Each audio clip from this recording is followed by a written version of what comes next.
Assalamualaikum warahmatullahi wabarakatuh. Hai teman-teman semua. Saya Surati dari tim KKM Tematik Kelompok 9 Universitas Sultan Ageng Tirtayasa.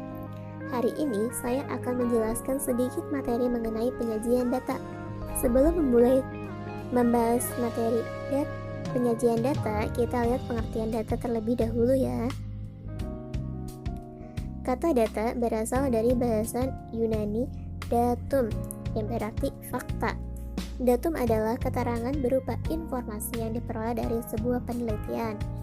Dalam matematika, datum dapat berbentuk bilangan, lambang, sifat, atau keadaan dari objek yang diteliti. Datum-datum yang terkumpul disebut data.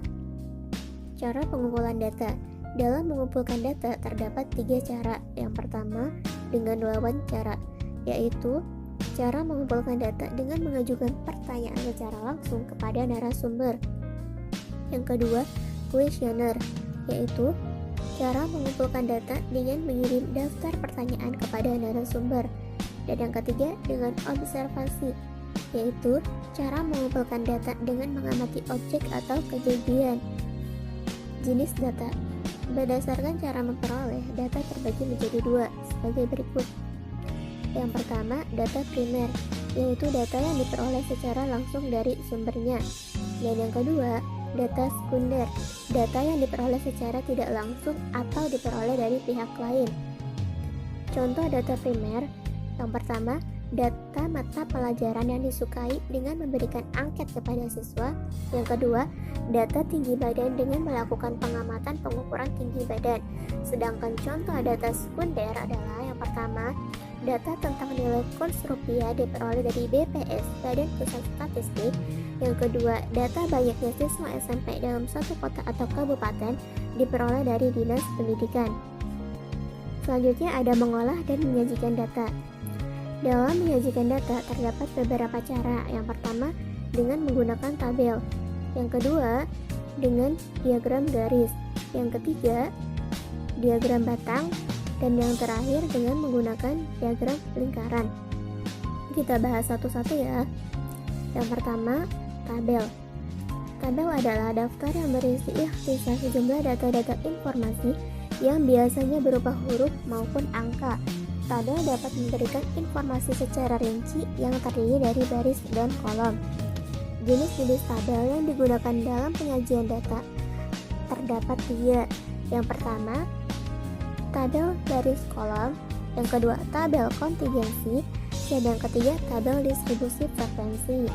Kita bahas ya. Yang pertama, tabel baris kolom. Tabel ini digunakan untuk data yang terdiri beberapa baris dan satu kolom. Berikut adalah contohnya. Yang kedua, tabel kontingensi digunakan untuk menyajikan data yang terdiri atas beberapa variabel atau kategori. Berikut ini adalah contohnya. Dan yang terakhir, tabel distribusi frekuensi. Tabel ini digunakan untuk data yang dibagi menjadi beberapa kelompok.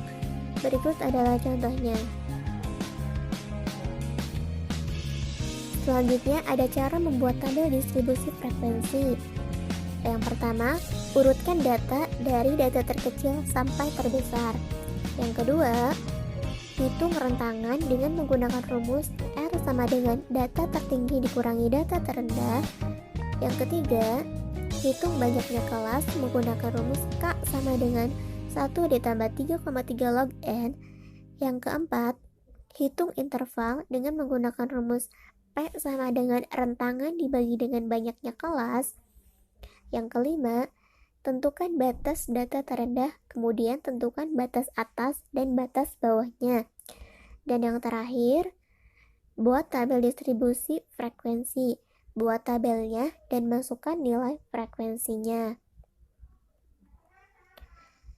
Cara yang kedua dalam menyajikan data adalah dengan menggunakan diagram garis. Diagram garis biasanya digunakan untuk menyajikan data yang berkesinambungan atau kontinu. Berikut adalah contoh diagram garis jenis panen pertanian per bulan.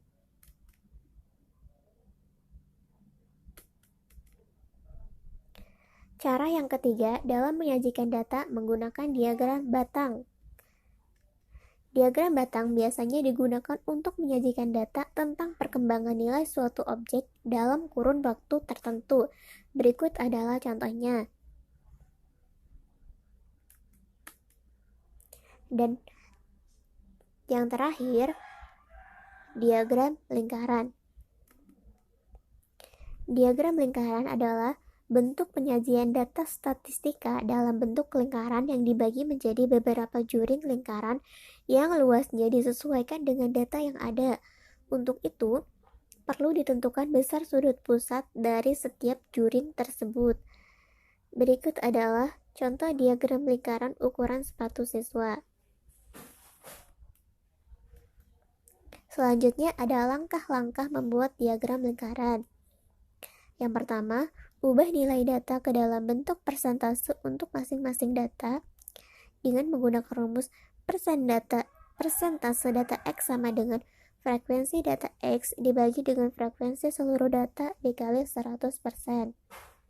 Yang kedua, tentukan besar sudut pada juring dari masing-masing data yang ada dengan menggunakan rumus besar sudut juring data X sama dengan frekuensi data X dibagi dengan frekuensi seluruh data dikali 360 derajat, atau dengan menggunakan rumus besar sudut juring data X sama dengan persentase data dikali dengan 360 derajat.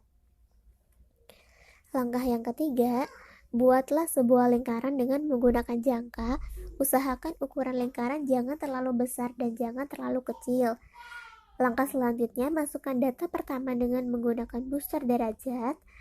Yang kelima, masukkan data-data lainnya ke dalam lingkaran sesuai juring sudut data yang telah dihitung. Langkah yang keenam, setiap data yang terdapat dalam lingkaran hendaknya diberi arsiran atau warna yang berbeda. Dan yang terakhir, masing-masing data yang terdapat dalam lingkaran diberi identitas berupa nama data disertai dengan persentasenya ataupun dengan nilai persentasenya saja, sedangkan nama data dicantumkan pada catatan tersendiri yang terletak di luar lingkaran disertai dengan arsir atau warna yang sesuai seperti yang terdapat dalam lingkaran. Mungkin itu saja yang bisa saya sampaikan, kurang lebihnya mohon maaf. Wassalamualaikum warahmatullahi wabarakatuh. Terima kasih.